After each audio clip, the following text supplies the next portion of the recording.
Support for the Sidebar podcast is brought to you by Peanut Butter and Jelly. What? Yes, you heard that right.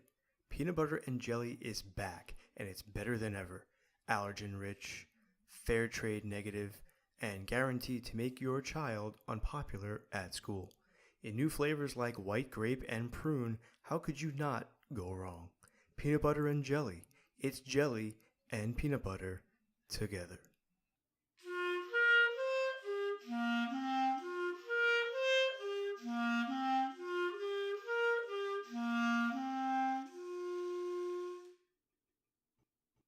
The three wise men were riding their camels through the desert on their way to welcome Jesus to the world.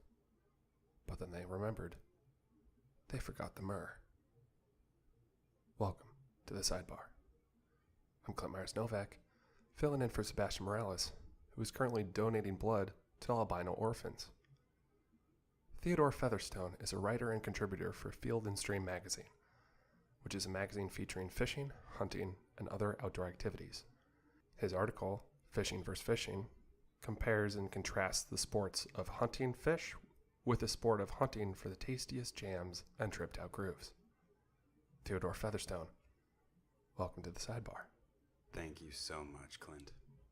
Now, just to kick us off, I'm sure everybody at home wants to know, what got you started into fishing and what got you started into fishing? I'm very glad you asked that, Clint. From an early age, I've had experience with both fishing and fishing, which I make sure to stress the end of the first syllable on the latter in order to differentiate it from my other love of attending fish in the ocean. As a boy, I spent time outdoors in a cabin that my family owned in the outskirts of Colorado. It's beautiful out there, really. Absolutely gorgeous, absolutely gorgeous. And then during the summers, I would accompany my mother and other family members who were interested, following around the jam band Phish on some of the various concerts in both the western United States, sometimes the eastern United States as well. And sometimes the middle United States. Yes. And the top and bottom as well. We had attended each quadrant of the country at one time or another. Of course, it varies from year to year. Now, is there a way to transport fish to the Phish concert? Have you ever shown up with fish, freshly caught chain pickerel right as the band is opening up with Farmhouse? Like, has that ever been a 2-in-1 sort of deal? They rarely open with Farmhouse. That's more of a second set, occasional interval. But more to your point, Clint, I have been known to bring a cooler with some of my favorite pescatarian offerings for trade or purchase in the parking lot before the show. And you sell these off as a kind of secondary method of collecting revenue? It's more of a barter system. I might exchange one prepared for an ironic t-shirt. Ah, yes. And how much would a 10-pound bass go? What kind of t-shirt would you get? How ironic would the t-shirt be? A scale of 1 to 30. I will go with a decided 24. I'll go with a decided 24 on that. Bass goes high in the irony. The thing I think that most fans, and I say fan with a PH, enjoy about sea bass is the fact that there is a rock instrument also sharing the same name. Of course, in the band Phish, played by the Phish bassist Mike Gordon, and bassist having two meanings. Now, you are bait and tackle certified. You are certified luresman. What are some of the best ways that you've found to catch fish? And have you ever used fish songs to lure fish? Is there a way to fish with fish, so to speak? That's a very good question, Clint. I've been trying to decipher the absolute best fantasy set list that would attract the right kind of fish, that would attract as many fish as possible. And it is a constant art. It is a constantly evolving art. I am convinced, however, that it can be done, even if I don't have the results to show for it yet. For the meantime, I still use standard lures based off of other type of fish, the animal, to attract larger fish for fishing. You see, I find fish to be very sensitive and emotional animals, and I think if you just appeal to their better emotions, you'll be able to lure them in. Maybe for a salmon, you use a more loving and sensual kind of song, and then for the wily mackerel, something more upbeat. There could be many different rhythms and I think beats per minute that could bring them in. And I think the band Phish, them being a jam band, gives you the advantage, because the longer a song goes, the more chance you have to bring in the fish. This is certainly my thesis that I am out on the waves trying to prove every season. And I do appreciate you mentioning the emotional side, the sensitivity side of the animal fish, which I feel often goes underlooked in aquatic literature. Something like Moby Dick. Why didn't they look into the feeling of Ahab? You know, a friend of mine and I, we were in the parking lot outside of Phish in Alpharetta, Georgia, and just a few weeks passed, and we were talking. It's funny you mentioned this. We were talking about the possibility of rewriting the narrative Moby Dick from the point of view of Moby Dick. It was a passing thought, you know, at the time, but you know, here we are talking about it. You know, as it turns out, I myself am a pescatarian, but I've been thinking about turning into a full vegetarian because I've been reading more about the feelings behind these animals and how they slip and slide in and out of each other's hearts and minds. And it's almost a swimming in emotions. You will find, Clint, that the aquatic animal's capacity for empathy actually extends so far to the point of the relationship that the Native American tribes had with the American buffalo, in that one does not actually need to become pescatarian in order to honor the ethics of the fish's wishes, and instead form somewhat of a spiritual pact in where the fish understands the sacrifice that they make for the human companion to consume of it and take that in as nourishment, and the pact that they make in order to honor each other. Now, if you were able to make a pact face-to-face with a fish, if you were able to speak to a fish and look into its round, beady eye as it gasps its last breaths and talk to it, speak to it, what would you say? Or can you actually indeed speak to fish? Well, Clint, I certainly feel that I have communicated with fish before in my life, and that they were in fact able to communicate back. However, you're asking if I were face-to-face, square, with a fish right now, what would I say? I feel it would best be just summarized in...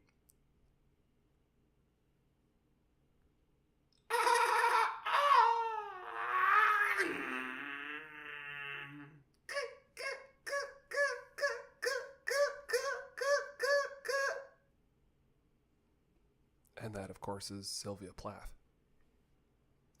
Little bit of Ted Williams mixed in there, but yes. Yes. Yeah. Yes, classic. Now, do you find that you are upset when other people eat fish, or do you feel protective of them in any way? Of course. I know that back in 2015, you partook in a massive supermarket protest at the seafood section in Walgreens in Denver. Now, what exactly led to that, and what were the plans going into that protest? Yeah, I figured we were going to get into this. I found that Walgreens was completely unprepared for their foray into having a seafood market. They're not nearly a large enough grocery chain. And it has to be done in the right way. You can't go around protesting every single seafood section in Whole Foods, at every Kroger's. Mm-hmm. But you just accept that after a certain point,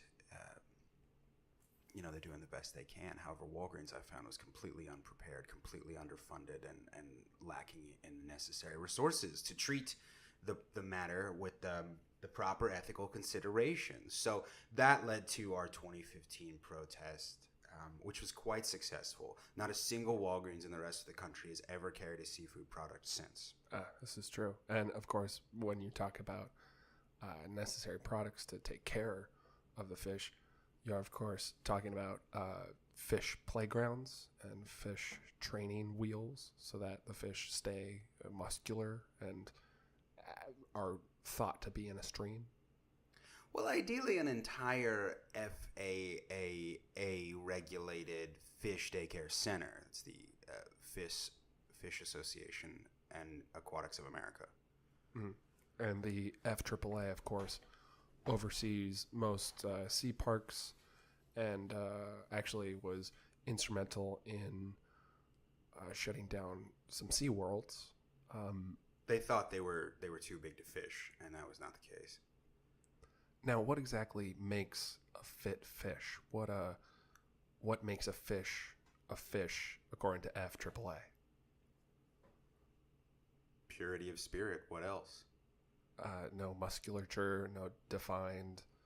When they look in a mirror, what should they see? What, like a set count of scales?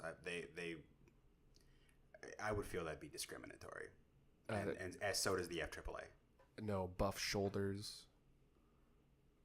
No bulging tail. Not anymore. We've accepted all forms of tails. Dorsal fin should be 2.5 inches or longer. They've gotten pretty lax about that in recent years. Unfortunately, the Fish of America are just letting themselves go a little bit.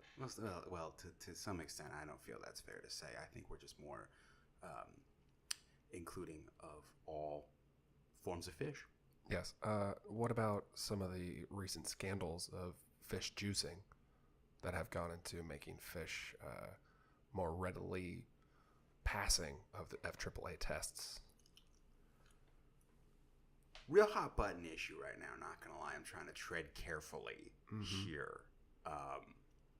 Obviously, I outright disagree with this practice, and I find it morally reprehensible. However, I'll just be honest with you. My sources inside the FAAA have not been able to do a gosh darn thing to stop it. It is just like a whole network swimming right under our noses. And so you're saying that a fish that dopes today is almost indistinguishable from a fish that doesn't, giving the juicing fishes a huge advantage over all other fishes. That's right. They're able to swim upstream at a greater frequency and with greater strength. And honestly, just reach their destination in half the time, thus sort of winning the Darwin game where fish are concerned.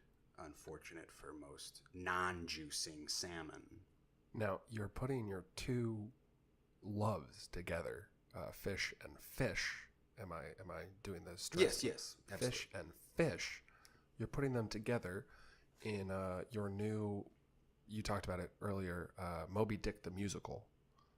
You're coming out with that in a little while, and you actually talked to Phish to do some of the music. They declined, and you're working with Moby now. I live a blessed life, Clint. I have been so fortunate in these endeavors. Yes, I even got a meeting with Phish frontman Trey Anastasio to talk to him about preparing some of the music for Moby Dick the musical. him coming fresh off of his work, writing the music and lyrics for the Broadway musical Hands on a Hard Body, Tony Award winning. Unfortunately, they've been very busy lately with various side projects, the Trey Anastasio Band, Oysterhead, etc. And he was kind enough, however, to put me in touch with Richard Melville Hall, better known as Moby, and who is famously vegan. So I skipped right over pescatarianism and straight to vegan. And well, our beloved researcher, the intern Addie Harper, tried out veganism for 3 weeks in order to prepare for this interview, and she lost 4 pounds and got attacked by rabid cats fighting over some curds and whey. Can I ask where she ran into the rabid cats, and are they in the studio? No, she was in Toronto. Oh, okay. Very far away. Oh, yeah. Yes. Now, I understand that this musical is for your association trying to combat juiced fish. How is that? The proceeds are going to go to raising awareness against juiced fish, and in order to better fight and develop a warning system in order to tell which fish have been tagged, so to speak. Yes, all proceeds going to raise awareness for juiced fish and fish mercury poisoning. So, both sides of the coin, Yeah. the strong and the weak. Yeah. We have to get back to a middle balance.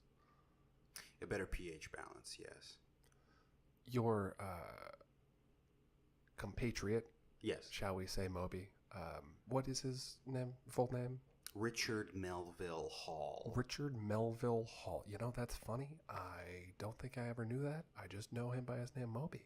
I think he prefers most people to know him as Moby. He's a very private person. He does not meet people well, which I completely understand. He's certainly a musical genius, and he's entitled to every right to his privacy. Yeah. Well, he is very private about all personal aspects of his life, except that he is famously hairless. His entire body is bereft of hair. And I have to ask, does he swim through the ocean like a fish in the sea? Well, Clint, the condition you're describing is referred to as alopecia. Yes. It is incurable, and his own proclivities for swimming better or refraining from the practice are surely his own business, and if you don't mind, I'd like to refrain from commenting on it. You see, when I was on the campaign trail for my father-in-law, who was campaigning for Senator of Vermont, state senator, that is, he met a man who claimed to have alopecia, and the man was really just balding. So I think alopecia is a myth, and I think that people come up with alopecia just to make themselves feel better about their genetics. One of the things I love about this great country of ours, Clint, is everybody's right to their own opinion, as well as everybody's right to disagree with that same opinion. May I ask who your father-in-law is, who was campaigning for state senator of Vermont? Or did they win? No. Oh, I was okay. Vermont is a special place in Phish history, Phishtory, as the fans call it there. They met in college in Vermont. Yes. No. George Firewalker did not, unfortunately, win in state senate in Vermont. He's been trying to win in state senate in 13 states at this point. Well, good for him. Mm-hmm. He will, at some point, be elected. Now, one question I think all fishers and fishers want to know. Hairy whales, do they exist? Can I tell you something, Clint? Mm-hmm. No. They don't. I think you're lying. I think you're hiding the truth from us, and I think that you're just trying to hide the biggest fish of the sea from all of us, because hairy whales are the king of the ocean.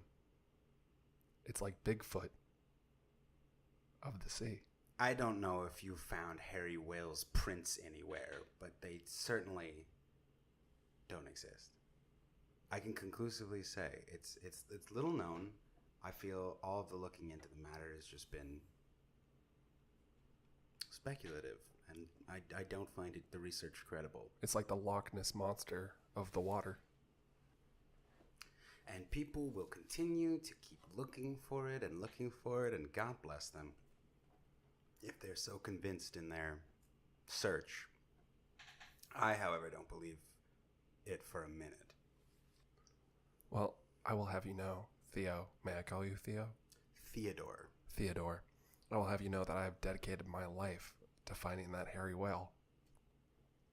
The only hairy in relation to whales that I think you're going to find is the Prince of Wales. Well, I bet you there's another one out in the ocean. Okay. And if he is the hairy whale that I'm looking for, you find one, you let me know, Clint. I'll be right here, casting a line in, jamming out to some Goella papyrus. I will let you know that I have photographic evidence of a hairy whale, and he is large, and he smiles at cameras, and he poses, and he's very intelligent. You're not only claiming that he is in fact hairy. One, you're claiming that he's a he, and two, that he is in fact smiled. Theodore, I believe that you could help me in this endeavor, and I think we should go out on a boat, on my 12-foot catamaran into the ocean outside of the Indian Sea, and we should find this hairy whale. I'll help you go find a hairy whale if I can bring a tape of Harry Hood along with me. You can bring as many Harrys as you want. If you want Harry Potter, Harry Hood. Harry Hood. I have many resources available. I have a map to lead me to the spot. I have a witness who will corroborate my story. The beloved researcher, the intern Addie Harper, has seen the whale. She did battle. Where? She did battle with the whale. Where? She harpooned it in the Indian Ocean. I've already told you this. In the Indian Ocean? In the Indian Ocean. You sent your intern out to India? She was swallowed by this whale. She was swallowed by a hairy whale. She was swallowed by the hairy whale, and she was kept there for weeks. This is where she became a vegan, because she couldn't eat anything. So she survived this being swallowed by a whale. And she came out the other end. Which no one has ever been known to survive other than the mythical Jonah and Pinocchio, I think. Pinocchio did survive in the movie, yes. Well, he was also not a real boy at the time, but Addie is a very real girl, and I can tell you she has been through things, and she has seen things. She came back in one piece, and you believe that she was swallowed by a whale. She has a lot of hairs on her to prove it. Long hairs, thick hairs, the size of my arm. Did she have long hair to begin with? Not this size. Very small. Okay, well that certainly does bode well for your case. I, however, remain mostly unconvinced. She came back with dreadlocks. Dreadlocks? Dreadlocks. Dreadlocks. With an accent. With puka shells. She came back a changed person. The Dreadlock-ness. That could be the name. Now, Theodore Featherstone. I shall just call you by your full name. You are a fisherman. You mostly go after fish. If you were to go for bigger game, let's say a whale, a hairy whale, what would be the best lure that you would use? Well, first of all, Clint, such an activity to endeavor would, I'm pretty sure, require a commission greater than what I'm normally given.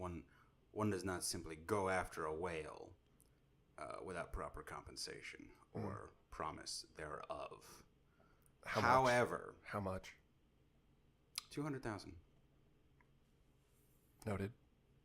On your scale of 1 to 30, I would The call irony that, scale. It would be like on the irony scale. It'd be about 200,000. That's not on the scale. Yeah, I measured it. It's just bigger than the scale, but it's on the same scale. I may not be able to promise you $200,000 up front, Well, that's fine. but I can promise you treasures untold, treasures untold. You say. beyond your wildest imagination. I don't know. I can imagine quite a bit.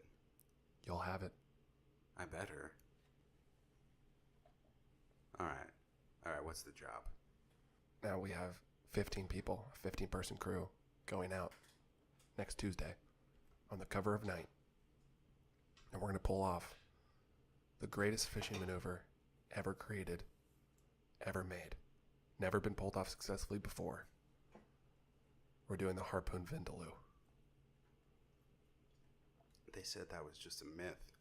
Oh, we're about to get mythical. Not everyone is expected to survive, but we will. And those who do. Theodore, I hope you know. No. Nobody has ever pulled off the harpoon vindaloo. harpoon vindaloo and lived. I heard that you had a friend who did, and you actually saw live the harpoon vindaloo. I don't like to talk about that. Well, could you at least describe for our listeners how it went down? It was a stormy June night 7 years ago. On the cover of Night, we had left the port and we were sailing the mighty Lake Superior. And the captain was your friend, Curry Pete? And the captain was my friend, Curry Pete. No one would have believed that a whale was hiding beneath the surface of Lake Superior, but there she was. In a flash. I mean, it was a terrible thunderstorm raging. The waters were choppier than a deli counter. A whale rose up. I didn't even believe what I was looking at first. And this day, I swear, wasn't a hair on that baby's head. I'll say that till my dying day. But in a flash, Curry Pete, he reacted. He acted. I couldn't believe it. I didn't even know what was going on. He tied the harpoon around the mast of our vessel. The French fry noggin. And what it requires is a force so strong, it carries the vessel itself along with the harpoon. Mm-hmm. It only works if the harpoon makes direct contact with the whale at that moment. Mm-hmm. I got the whale. Unfortunately, the whale got Curry Pete. I blacked out after that, but as soon as I came to, I paddled back to shore as quick as I could. And I never saw him again after that. Because he died. Superior, they said, never gives up her dead. Hmm. Do you believe in God?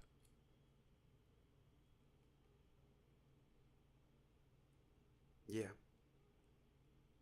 Do you think God is a fish? I do. And now, a word from our sponsors. Let's face it, not all diapers are created equal. But do you know which diaper will never let you down? Your Diapies. Your Diapies is the softest, most breathable adult diaper on the market. With 4 pockets of freshness and a lifetime guarantee, you'd be soggier than a mutt in the rain to not give these diapers a shot. Your Diapies. For the driest diaper, Your Diapies. Support for today's show is also brought to you by Airbox. Do you hate the taste of air? I know I do. Well, don't fret. Airbox has you covered. With our multi-tiered fresh air delivery system, you can have fresh air in a box delivered to your front door so you can breathe easier and feel great. What are you waiting for? Go to their website and enter offer code FRES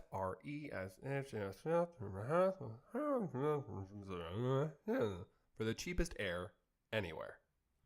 Don't suffocate. Airbox. It's breathing from a box. And now, back to my interview with Field and Stream's Theodore Featherstone. Phish is one of the most prolific bands, probably the most prolific jam band of all time. Either Phish or Grateful Dead. It's a toss-up, I think. Yeah. So, if they are so, I don't want to say eponymous, but they are so well known. I will say eponymous. Eponymous. Yes. Which band is, for lack of a better term, the chicken of the sea in the jam world? Because if Phish is Phish, then who's the chicken of the sea? Who is the chicken of the sea of the jam band? Who is the chicken of the sea of jam bands? Mm-hmm. Now you're saying, who is the chicken of the sea brand tuna? In the by comparison, like, are you saying the chicken of the sea is the tuna? Comparing chicken of the sea's ranking on a scale of 1 to 30 in the world of canned tuna to the world of jam bands, or?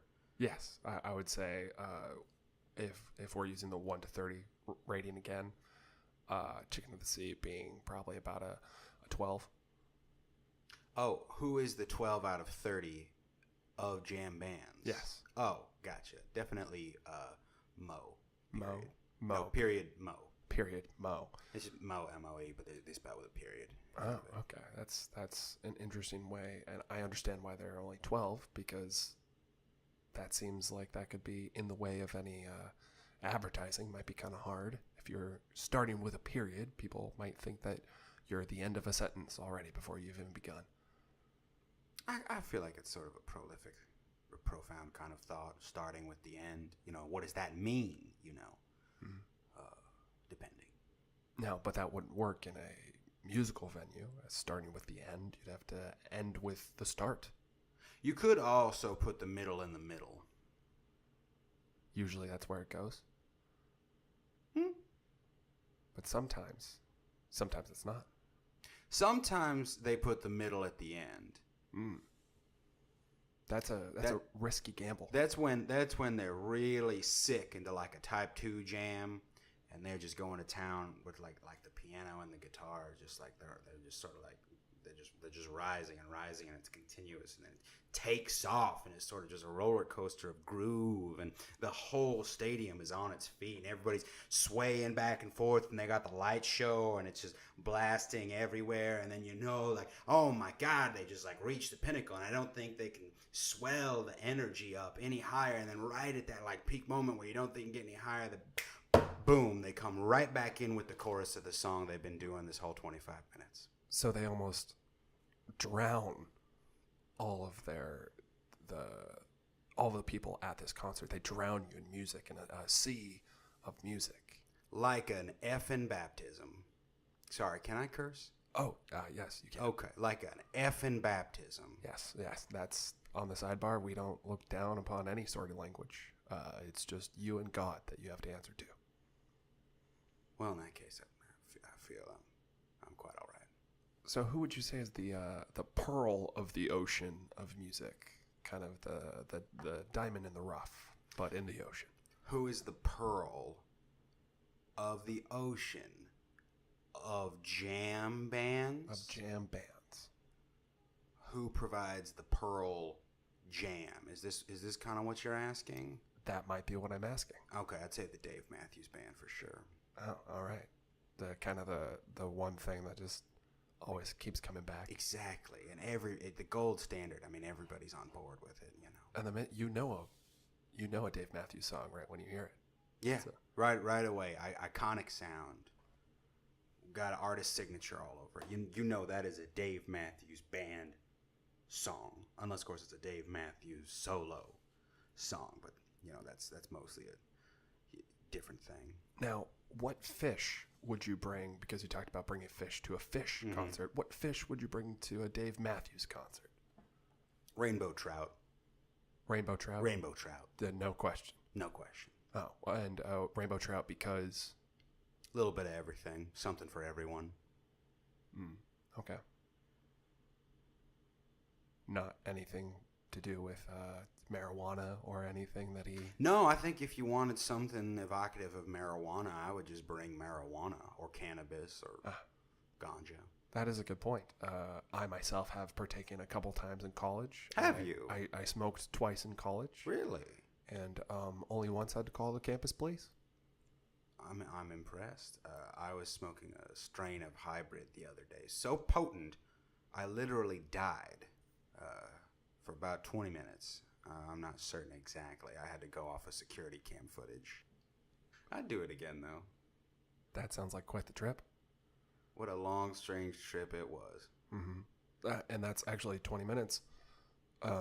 Had you been playing, I understand that at that time you were playing Grateful Dead and you actually came back at the end of the song that you were listening to. Terrapin Station, yeah. Yeah, man, that must have been something. To go away from life and come back in the exact same state that you left it.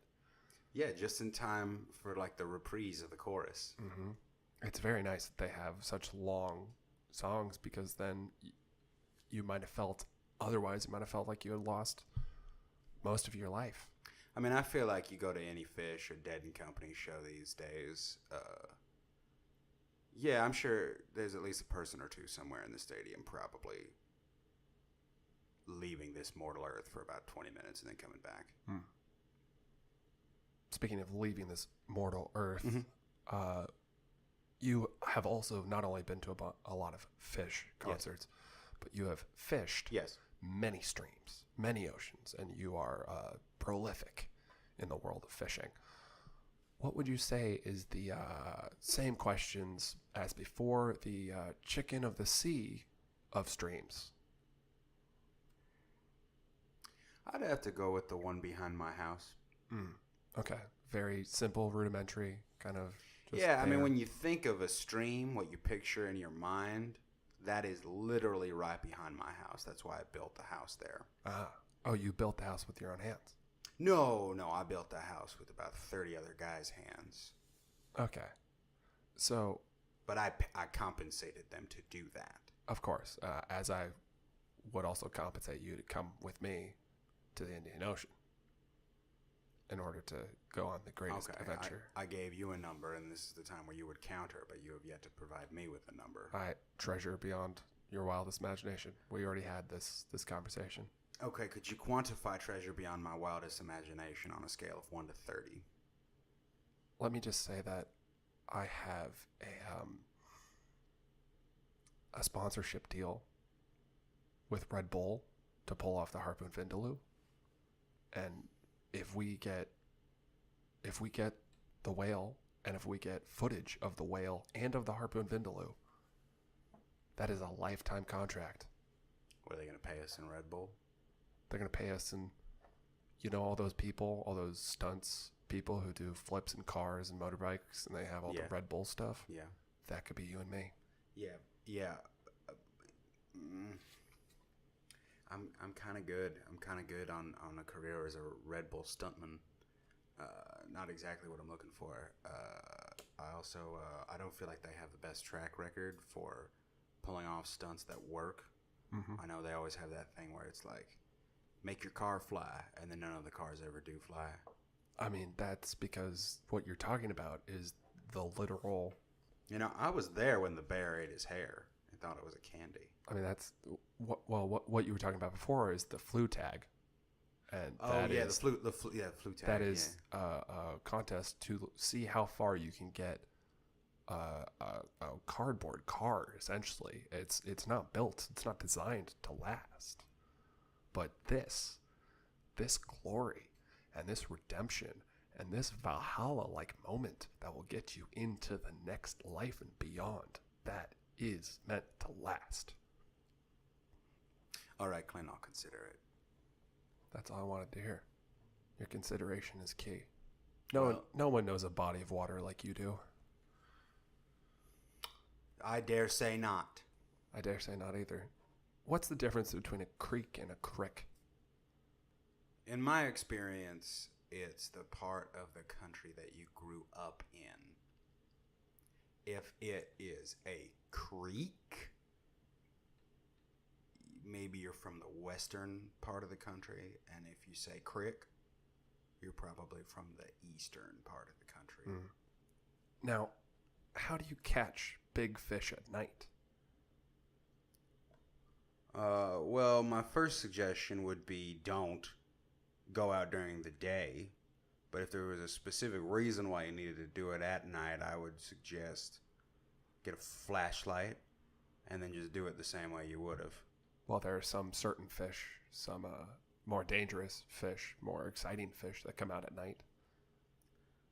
Like glow-in-the-dark fish? Yes, glow-in-the-dark fish. Also, the chupacabra fish comes out at night. Chupacabra fish? Yes. Yeah, I also had a buddy, not Curry Pete, another buddy, whom I actually know from a Phish concert at Dick's Sporting Goods Park in Colorado. This is Anchor Dan, right? Anchor Dan, he claims he had a nasty run-in with a gecko fish one time. Oh. No. And fun fact, Anchor Dan does have Geico car insurance. Oh. Fortunate for him. This was before he encountered the gecko fish. But because, funny enough, as this was at night time, he was not able to obtain photographic evidence of this creature, and therefore this remains unvalidated. Now, I myself do have photographic evidence. Yes. Of the hairy whale. On this again, Clint, but I gave you what you wanted. I think we have another task at hand. I have another map. You had a first map? I have a first map to the hairy whale, but I have another map to the chupacabra fish. And I do believe that we need to avenge Anchor Dan and how he has been wronged. And you are the man to do it. And you need to come with me down to Texas.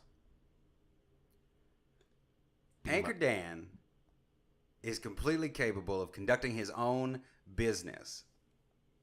If he has failed to produce photographic evidence of the gecko fish, then that is his business. And as his bud, I do not have to fully support every foolhardy endeavor he might attain to, but rather, with your best friend, you got to give him tough love sometimes. You got to be supportive but tough.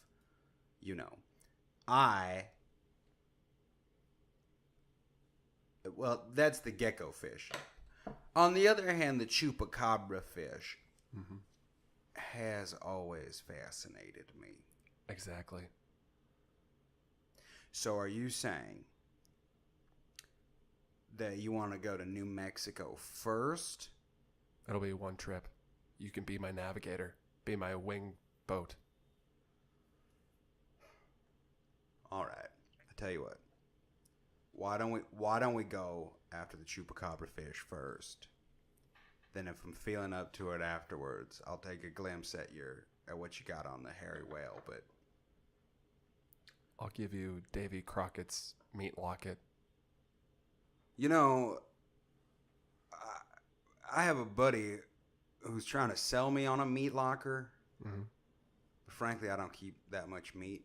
Ever since piling up with Moby, I went vegan, so I don't require that much. I see. It's interesting. Like I tried. Richard and I share a love for fish life. However, I try not to share with him if I were to eat of the animal.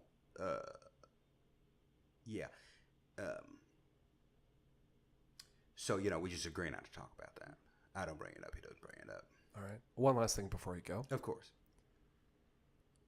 Each of the Phish members of the band are very, their personalities are very big. They range. They are friends, but they have personalities. If you were to assign a fish for each member of Phish, what would they be and why? Well, this is a great question, Clint. I'm very glad that you asked that. I would have to say that Trey is a Chilean sea bass, feisty and unpredictable, as evidenced by both Trey's propensity for unparalleled scale jamming and his heroin habit, which he was able to finally kick before the band reunited in 2009. Congratulations, Trey. Bassist Mike Gordon, I would compare with a goldfish, and not a different type of bass, even though he plays the bass. But I would compare with a goldfish because everybody's always watching him, and yet he seems to do very little at all. Keyboard maestro Paige McConnell, I would have to compare to what was the fish that Merlin turned into in the animated film The Sword in the Stone? The Merlin fish. I haven't seen it in a while. Was it a catfish? Whatever it was, it still had his glasses and his little white beard thingy. Mm-hmm. And that's what I would have to say, because he is a wizard at tickling the ivories. And then drummer John Fishman, I would have to say most resembles a hairy whale. Does he? I've assessed all of the possibilities, and I cannot come up with a better one. He is mythical in that when you watch him, you cannot fathom that he even exists. Do you think that he would be available for an adventure? Well, Clint, I'll tell you this. We can absolutely ask him. I need someone to hit the drums on the boats so that the people oar in rhythm, and I think he would be the perfect man for the job. He is an incredibly talented percussionist. We got 15 people, and he just needs to just keep a rhythm, just as we row out and sing songs of battle. He would be great. Theodore Featherstone. That's me. Phish First Phishing in Field and Stream. Thank you for coming out. Thanks for having me, Clint. Next week on the Sidebar, llamas. Llamas are everywhere. I'm Clint Myers-Novak. Thank you for stopping by.